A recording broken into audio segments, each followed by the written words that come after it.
اے مرکز عرفات ادارہ تحقیقات عثمانیہ اے بنیاد رکھی گئی 29 جنوری 1997 نو شیخ الاسلام مولانا عبداللہ رحمت اللہ علیہ گجرانوالے والے اور حافظ عبد المنان نور پوری رحمت اللہ علیہ شہر دے سارے علماء نے دی بنیاد رکھی۔ پہلا جمعہ علامہ حافظ ابتسام الہی ظہیر نے پڑھایا۔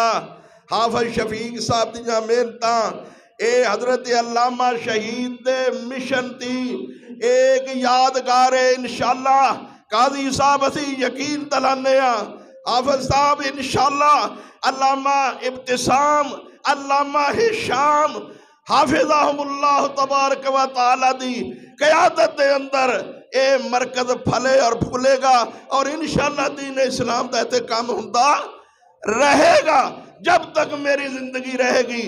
ہر اہل حدیث نو گروپ دی گل نہیں، کوئی بھی اہل حدیث آوے انوات خطبے دی بھی اجازت ہے، درس دی اجازت ہے، تبلیغ دی اجازت ہے، سارے اہل حدیث علامہ پروفیسر ساجد میر بھی سانے باتیں محترم نے، لیکن قیادت اسی علامہ ہشام الہی دی اندر کم کرا گے۔